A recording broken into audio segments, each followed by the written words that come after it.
Welcome to the Fit Diet Podcast, where we'll learn the processes and habits of healthy eating, exercise, and lifestyle. Food for fitness, if you will, with the founders of MindMuscleMemory.com, Miles Betcha and Greg Rando.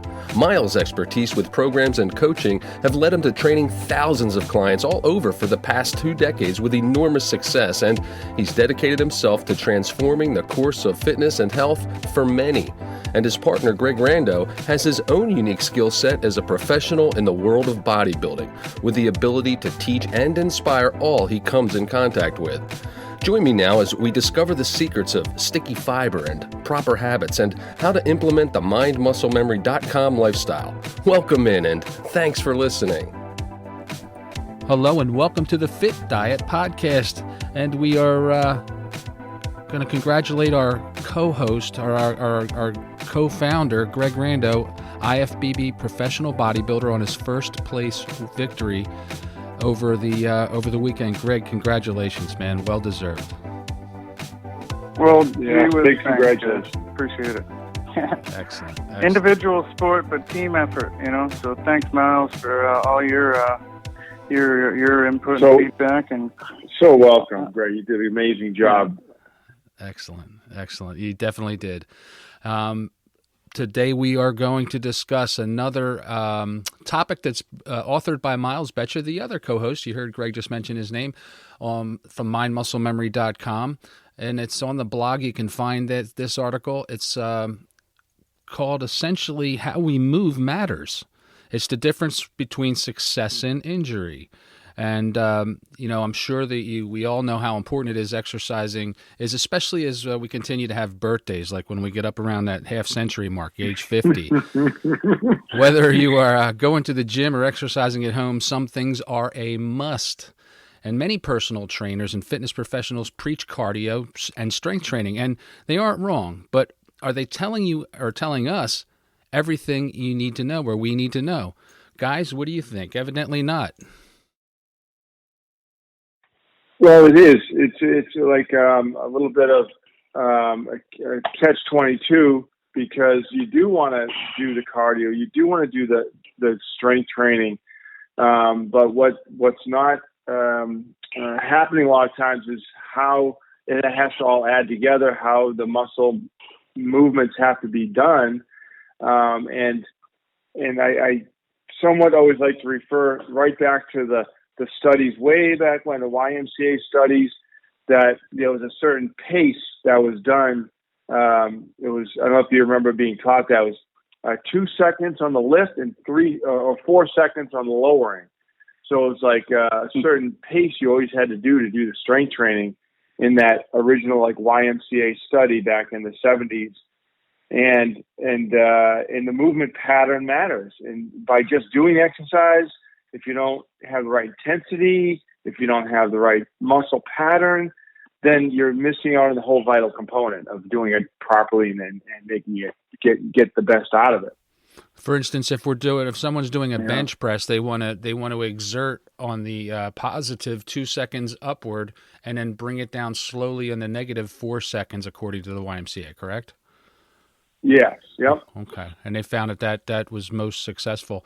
I think you're right. I think that missing component is muscle memory and the patterns that we follow or don't follow. And again, it could mean the difference between a successful session or even injury, unfortunately. Yeah. Greg, when you say the most thing we always try to focus on right away is, did you actually contract that muscle? Did you feel that muscle contract and flex, right? And can you tell you're doing it the right way? yeah, absolutely right. Are you targeting it effectively? Are you getting the blood to the area effectively? Right. Yeah. Absolutely. So each movement creates a connection. That's a key point we can't forget, right? No matter, where we exercise, how we exercise, our movement matters. And every movement in the gym or at home is building a mind-muscle memory and establishing memory patterns. So it's key, it's vital that we have that established. It's essentially the foundation for everything else that builds off of it. Yeah, exactly. Yeah, Good. Good. Go ahead. Oh, I was going to say, well, Bobby mentioned the word foundation. So, it's in my experience, starting weight training in my 20s, I would, do the best I can to focus on those muscles that I'm targeting and try to really isolate them and get the blood in there. And that was always a focus of mine. I do the best I could. But what I realized as I got older, and wiser, is that, when, as I mentioned, Bobby mentioned the word foundation, we have to not, forget about, the foundation or the support, and that's our posture, and that's implementing the core, because this way here, now we'll be able to be in position to efficiently target these areas, instead of what I feel like I did a lot of as a young guy in the gym, is strain to target areas, but not putting enough concentration or focus on my posture or positioning. So over time, that was compromised for me to gain an isolation in a specific area, and then I had to recognize that down the road. Why do I have these postural issues or these imbalances and things like that? So targeting, developing those muscle patterns and muscle memories, exactly. But we do need the foundation under the walls and roof to those steps, right? Those stages that we take to develop so the mechanics, full control.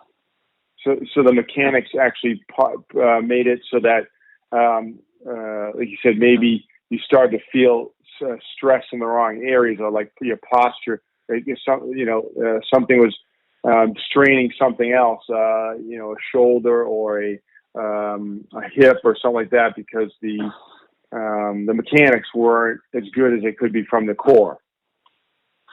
Right. Yes. Working more from a distal point, right? More from an extremity instead of working more from the core center or the middle of the body. And I feel like that brought up some imbalances or discrepancies over the years.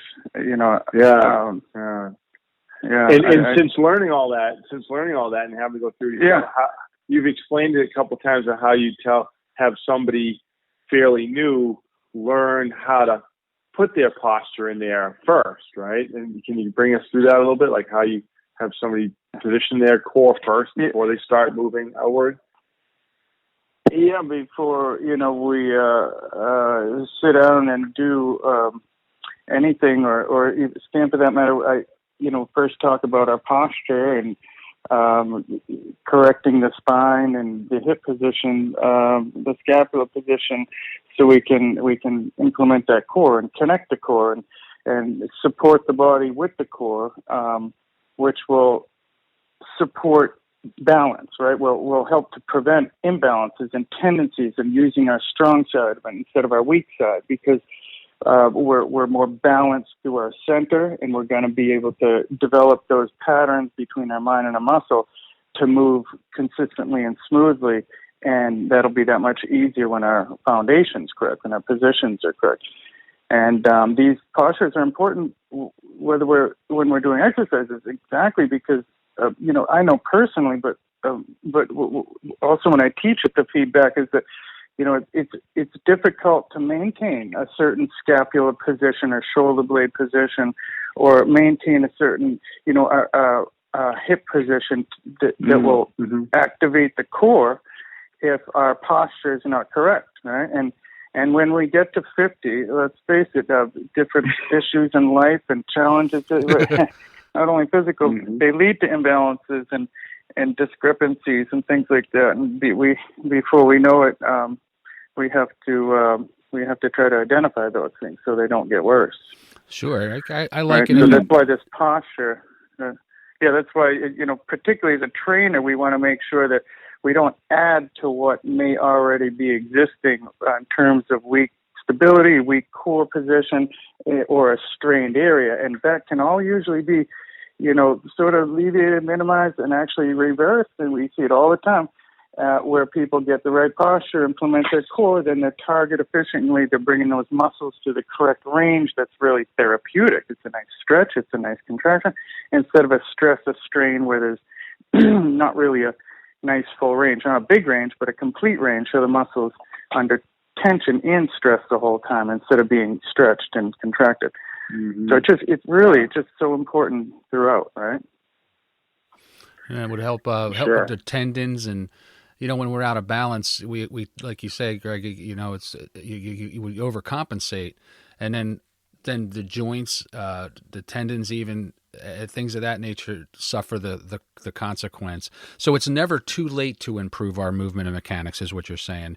If we're 50 years old, it's not too late. 60, 70, she's 80 years old. It's never too late to improve the mechanics, and don't let anybody tell you it is too late to do anything. But it's especially true when it comes to movement. And yeah, I think that and I liked your visual on the house with the foundation. It's so funny because I'm in the construction industry, and I do find a lot of discrepancies and issues when somebody rushes the process at the outset. That's why it's so important meeting your clients, getting them off on the right foot, no pun intended, from the outset, so that they can establish good habits. And like you said, Greg, you had to overcome some things, and they could have been avoided perhaps if you knew what you knew or whatever. And that's what you guys do over there at M3.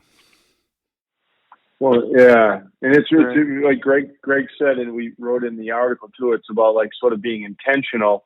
So if you're doing your workouts, and I wanted to touch on this because we this talks a little bit about obviously strength training, but also talks about cardio, and I always remember we could hear somebody not doing their cardio properly on the treadmill, or because you knew they weren't intentional in their stride and in their use of their muscles.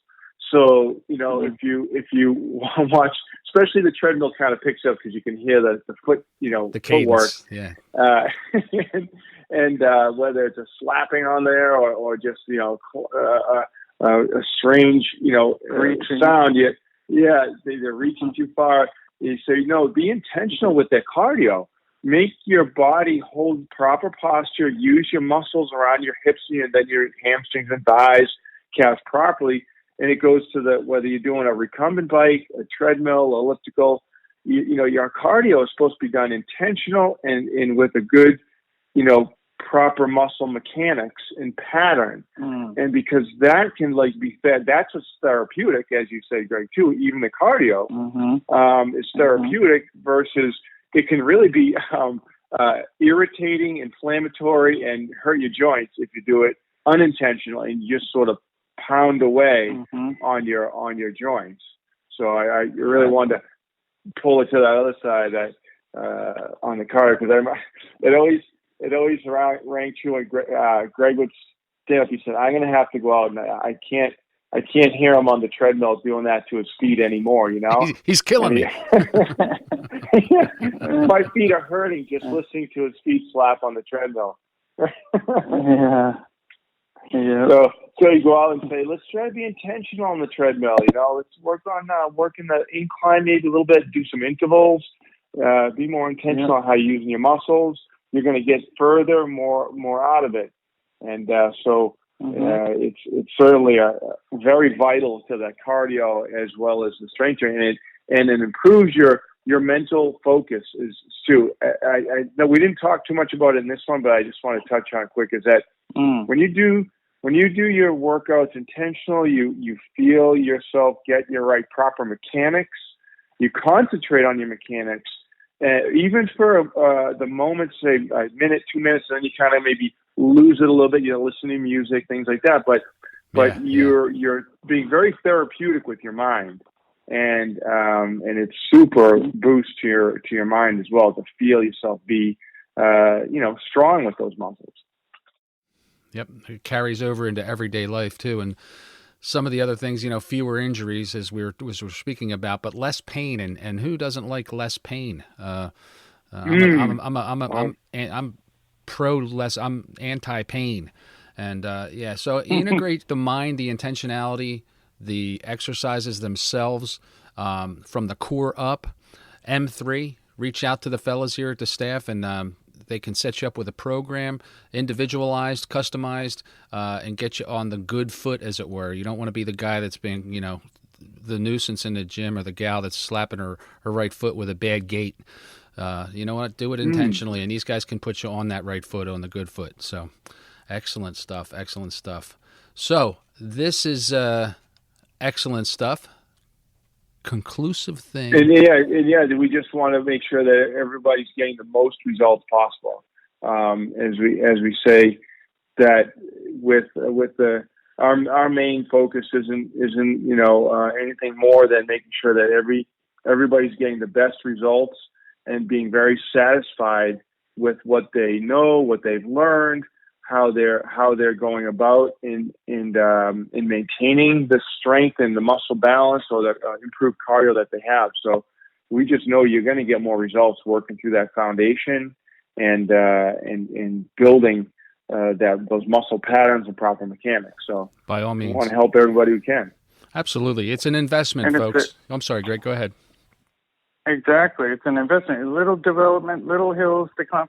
Because you're not going to go from your ideal, maybe physical self at the outset of getting in a program right away, but the small steps, the necessary steps, the productive steps you can take to get there are going to make it just that much more beneficial, rewarding, and at